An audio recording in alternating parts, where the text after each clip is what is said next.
well, we just finished in the kitchen with Nina.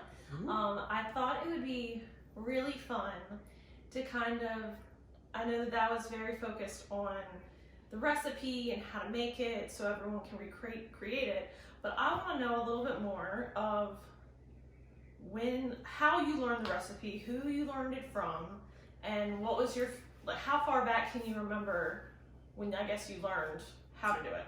Okay. The macaroni salad was one of Nanny's signature dishes. And it was definitely one of my favorites that she used to make. And after I got married, the first time, and right after I had Joel, which was 45 years ago, Nanny was living in Arizona. I was obviously living here in Richmond. And I really had just a real yearning for her macaroni salad. And I knew that, without her giving me the ingredients and helping me through, sort of walking me through the recipe, I probably wouldn't be able to make it. Or it certainly wouldn't taste like hers in regard to how I remembered that it tasted. So I called her and I said, Nanny, I really want to learn how to make your macaroni salad. I love it and I want it to taste like yours. So she sort of did what I've done all these years. She was like, well, honey, I don't really know how much of this or that I put into it. I just know that I make I put a little bit of this and I put a little bit of that. But she did tell me certain things that were really important. Number one, she never used anything but Muller's macaroni, which is why I never use anything but that. I won't even attempt anything else. She told me that the vegetables, and unfortunately for Nanny, I don't think she had the handy dandy chopper mincer that I was able to find, but it had to be finely chopped or minced. You don't want it to be you don't want it to be watery, you don't want it to be mushy, but you don't want it to be real big chunks. And then, of course, the most important thing was how much of the mayonnaise, how much of the mustard, how much of the sugar, how much of the vinegar. I don't understand what those 4 things do together, but when you combine them, they develop a certain unique taste. And she told me, she goes, all you can do, honey, is just keep practicing and tasting it. And even to this day, and I've been making it for 45 years, I still to this day have to taste it to see if it's the right combination of pretty much the vinegar with the sugar. It sort of varies. I usually make about the same amount every time I make it, which is anywhere from 2 to 3 pounds of the macaroni.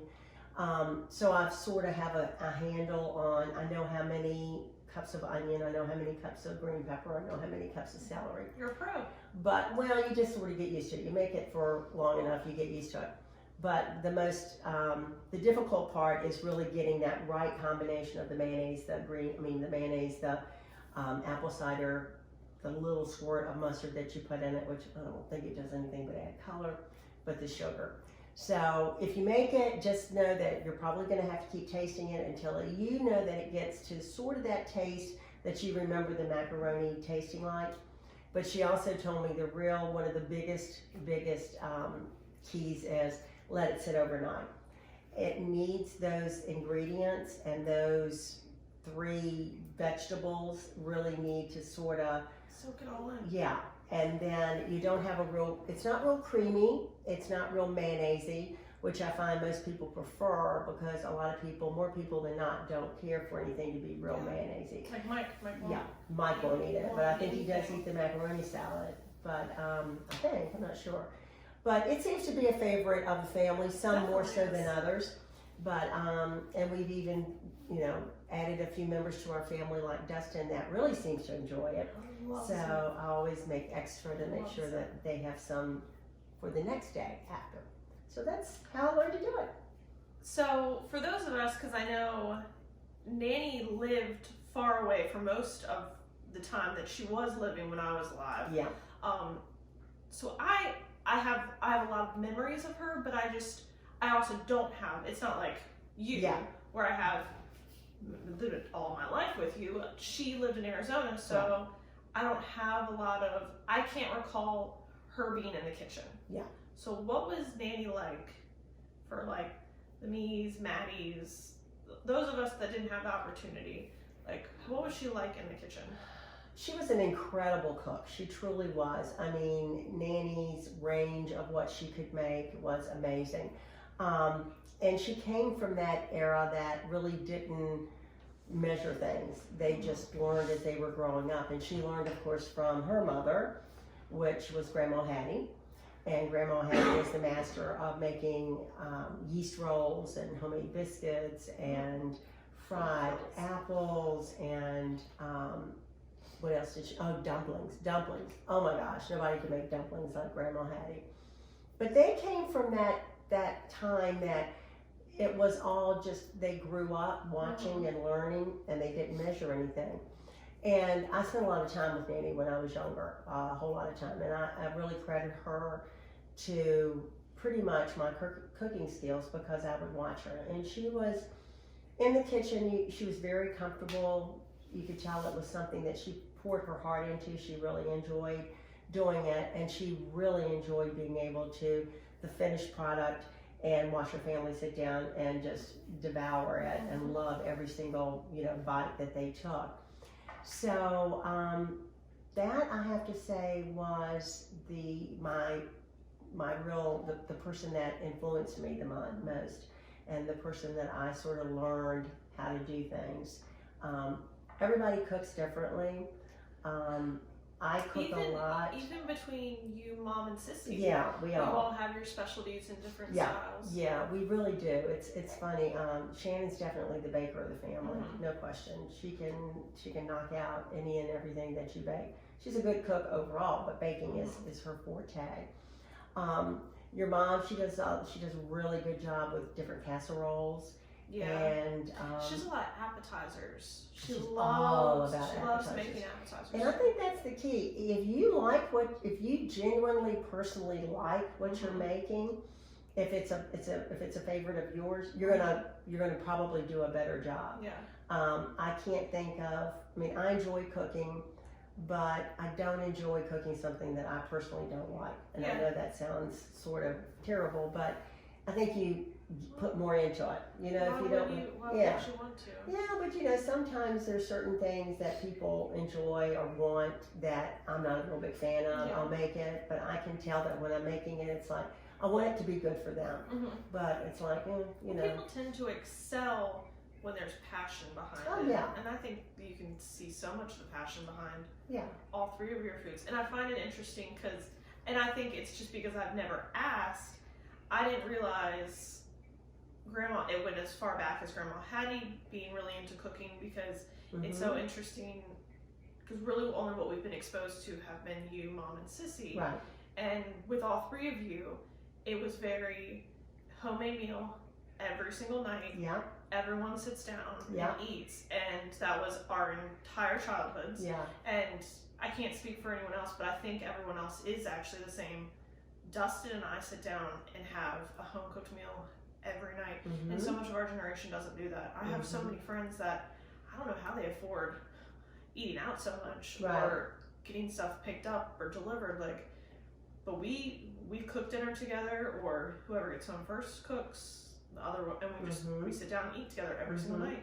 And that's how we were all raised. Yeah, and I think nowadays with families, everyone's on a different agenda and schedule. Mornings, it's more of some people aren't morning. I'm not a big breakfast food eater. I don't care much for breakfast. I'll make it, but usually, everyone's going at a different time. So breakfast is more of skip it or pick up something and go fast. Lunch, you're usually wherever, whether you're at your job or at school or whatever, you're doing that.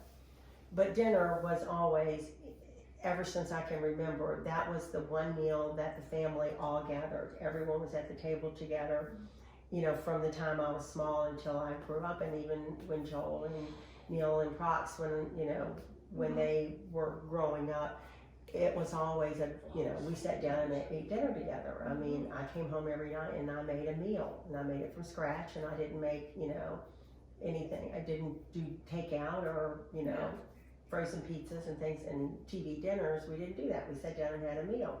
And Sunday was always the other big meal. And Sunday would be when maybe you'd splurge a little bit and you'd spend a little more time because you'd have more time and you'd make some dishes that required a little more time and effort. And you can just tell from all of the gatherings that we do for the holidays, and hopefully you can take the next holiday, the big holiday, which most likely will be Easter, and the spread that we did and everything that we have with it. Looks and like Thanksgiving. Yeah. It looks like most people's Thanksgivings look like our normal gatherings, Right. and our Thanksgiving looks like an army is coming over. But Which I just think is awesome. I think everyone that's come across our family is always just so baffled, not only of just the food, but just of our family unit itself. Because typically, when you say family, you mean just the direct your mom and dad or your brothers and sisters. And when I've never used the term to reflect just that. I mean, it would be odd for my family, my aunts, uncles, and cousins, and everyone else in the mix to not be at everything. Right. I mean, even just last week at my birthday, we had 20 people on a Wednesday at the restaurant. Yeah, I mean, So, that's how we are. That's what we've always done. I mean, we grew up like that, and we've instilled that in our children. And what I love about it is when you get the family together like that, particularly around food, food some way just sort of brings people together. And we know that there are certain things that everybody likes, so we always make an effort to make sure that the favorites of you are always there. The favorites of, you know, Madison or Cammie or Brittany, and now Carter and Zoe, you know. Chick-fil-A. Yeah, well, they're still Chick-fil-A. But, you know, we try to make an effort to make sure that everyone's favorite is represented and it is there. But it's always, for the three of us, when I say the three of us, myself, Shannon, and Giovanna, our real hope and dream has always been, as close as we are, we want you all not only to be that close with your siblings, but also with your cousins. So your cousins are really more Absolutely. like siblings than they are cousins. And that's important to us, because at some point in time, you know, we may not be here. And you're gonna have, hopefully, a larger group of people that you can depend on and you can have there for you when you need them. So I think that's really truly one of the things that we have wanted to establish. And I might be remembering this wrong. Was one of Danny's big things like making chili? Oh my gosh. Chili cook-offs? She used to do, yeah, and it was funny because that was later in her life. When she moved to Arizona, when she and Larry moved to Arizona, Nanny got into this whole chili cook-off thing, which I never knew was a big thing, but evidently in Arizona it is a huge thing. And they do a lot travel. of her, like, later cooking get influenced by Arizona? I think so, yeah. I mean, she always lived in the South, so her food was always more of a Southern type cooking and dishes. And then when she moved to Arizona, it became more Southwestern, I guess. How long was she out there for? Gosh, Nanny lived out there for maybe 20 years. She was out there the whole time I was. Yeah.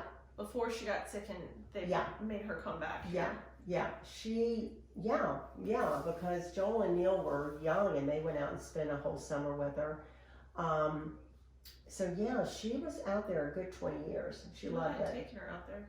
Larry's job.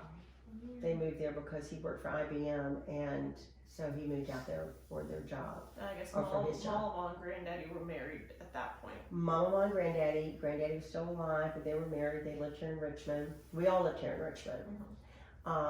And then Nanny, of course, moved, like I said, to Arizona, and she lived there at least 20 years. At least. And since it was a relatively far distance, it was the furthest Nanny had ever been from us. Normally, when she, when we all grew up, she lived in either Tennessee or West Virginia or Kentucky. Where I spent most of my time with her was actually in West Virginia and Kentucky before she moved to Arizona. But Nanny really adapted well to that entire Arizona type lifestyle. and adapted well to the types of food. She became a real fan of margaritas. She loves the margaritas, and she can make a really good margarita for you.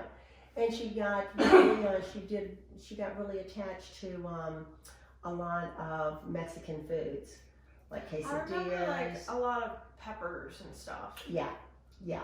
And she did. I mean, and it was different from what she had grown up knowing, and it was very different from the style and the type of food. But she was able to master that too. Nanny was just really, she was extremely creative, not only with her cooking, but also she did arts and crafts and sewed, and it was amazing. Mom still has stuff all over the house. Yeah, yeah. That was so amazing how talented she was. My Easter basket she made that looked like duck. It was like made out of a milk carton. Yeah. Was the body, and then I mean, you couldn't see the milk carton. Yeah. It was like the belly. The belly was what. Yeah. She was extremely creative. I mean, she could take something and take nothing and turn it into something. Yeah. She could sew. She could do crafts. She could pottery. That was her last thing that she did in her life that she really got into and enjoyed. And she did some beautiful pieces, and I'm fortunate enough to have some of those. Some of her actual, in regard to her sewing, I mean, embroidery, she would embroider all of her pillowcases. Huh. Yeah. What was she, like her name? Oh, no, she'd do different things. She would maybe put like scenes on them. Sometimes she would put just embroidery initials. Is that where Sissy got really into it? I think, yeah. She taught Shannon and I both how to embroidery. So I remember being really young and sitting and embroidering things, and it was very tedious, but yet it was very rewarding to see what the final product would be. So Nanny was really good at that. She took a lot of time in helping us understand and learn things that maybe otherwise we wouldn't. Certainly things they didn't teach us in school. So her cooking was one. She would allow us to stay in the kitchen, and she would talk to us and show us and tell us how she, what she was making and what was going in it as far as the ingredients. And the same way with, her crafts. I took up crafting later on. Those wise men. Yeah. I didn't know until this past year that you made those. Yeah, and I tell you, I don't think I could do it again because I don't quite remember. That was a long time ago. That was before Joel. Those look like they are manufactured like from a factory. Yeah. I would have never ever thought that you made them. Yeah. Well, I did. I made them. I think I was 17 or 18 years old. What? Yeah, I was living in. It was before I had Joel. So yeah, because I had Joel when I was 20, so it was like 18 maybe, and I was living in Suitland, Maryland, and a friend and I took a craft class, and that class happened to be a lot of decoupage and Mod Podge, and then it was the stripping of these sheets that we would get, and then we would mold them into, these figures. And so that particular year, I decided I was going to make the Three Wise Men, and I made 2 sets. I made one for Mom, which I have no idea where hers are now, but I made one for myself, which I still have. Who knows where hole walls are? So a lot of what I learned actually was extremely influenced by Nanny, because I spent a great deal of time with Nanny, and then I left home when I was really young. So I've heard Sissy say that she didn't get this one, but I know that you and Mom have really great green thumbs. I think that was Nanny too. Oh my gosh. Yeah, a lot better. Nanny, she could literally take a dead stem, and put it in some soil or put it in some water and root it, and then put it in soil and have the most amazing, absolutely beautiful. Arizona, as you know, is really dry, and it's pretty much cactus and just tumbleweed. No one in her neighborhood had grass, because grass isn't something that you have in Arizona a lot of, or any of, right. Nanny had the absolute most beautiful green lawn. She was absolutely determined when she lived there that she was going to have green grass. And everybody laughed at her and said, no, you don't grow grass here. And she goes, well, I will. And within a year, she had the absolute most beautiful plush green grass. How she did it, I don't know. I know that she babied it every day, she fertilized it, she watered it, she nurtured it, and she was able to do what no one else in her neighborhood could do. But it was the same way with plants. I mean, she could take anything and, make it blossom and bloom and grow and multiply, and it was amazing. And she never, she always rooted. I mean, every year she would take pieces of certain plants, and then she'd keep them through the fall and the winter, and then be able to replant them the next year. I remember, I think I was 13, maybe 13, around that age. Sissy and Uncle Dwayne took Juki and I out to Arizona, and that's the only time, because I know that Mom had taken us several times when we were little, but I don't remember those times. But I was old enough on that trip. I don't know why we went, just us, and Mitch went too. Okay. I don't know why the rest of the family didn't go, or what was the purpose of us going, but I remember going out there with Sissy, Uncle Dwayne, and Juki, and Mitch, and was it before Brittany was born? No, I was like 13. So Brittany was. Yeah. Brittany didn't go though? No. Okay. We went out. I'm sure Mom or Sissy would know why. Just like the four of us went, but I can't remember. We stayed at Nanny's house. I just remember there being a lot of like glass, like on the back of the house where the pool was. Just like most of the back of the house was glass. Right. I just remember there was a lot of plants in the house, and I feel like, I don't know what this is, but like a lot of plants and stuff hanging from like the ceilings, like the drapery type plants. Yeah, she had a lot of she had a lot of stuff. She did have a lot of stuff, but she really did a lot. She was able to grow what they call, I don't know what they call it anymore, but actually I do think it's still a name that they use. It's called Wandering Jew. It's more like a vine, and it grows.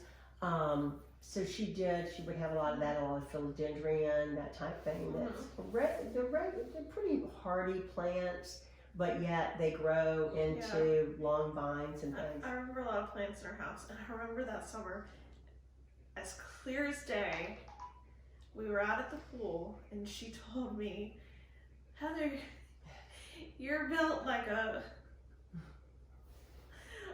brick house, and I was just so mortified. Yeah, she did that as a compliment. I know, but at 13, not fully understanding the meaning. Yeah.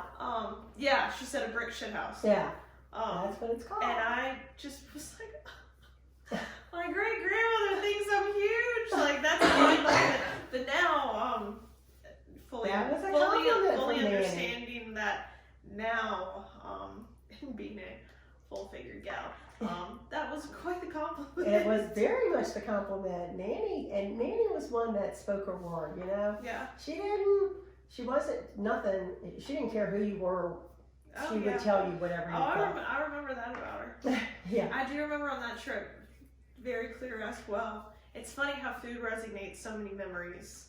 It When does. you've gone and traveled, or you go somewhere, food's one of those things that brings you back to the moment. And we went to a Mexican restaurant while we were there, and nothing special. It was just one of Nanny's favorite restaurants. Probably Webb's, because she loved Webb's.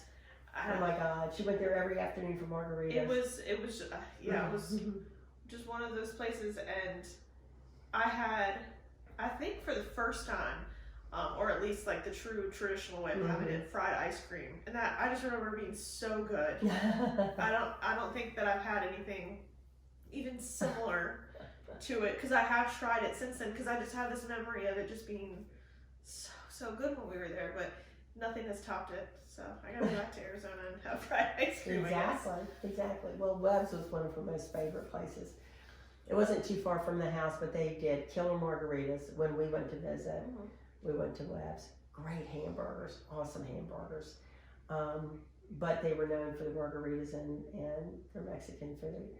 And she was, Nanny was a master at things. I mean, when she put her mind to it, she could put anybody else to shame with her cooking and Well, even so can you. with her. Well, I don't know. I mean, I've got certain things that I think I do well, and the next time we do this, I'm gonna have to make a fried chicken. I don't think you make a bad dish, No, that's sweet, sweetie. But next time maybe we'll do fried chicken I would love because I've had That's a one of couple. my favorites. Yeah, I've had a couple of requests for that. Y'all still filming? Yes, Rara. Well, Nina, thank you so much. I'm so excited I am that we're doing too. this together, and I just think it's the neatest thing, and I love you. I love it too, honey. Thank you so much for thinking of it.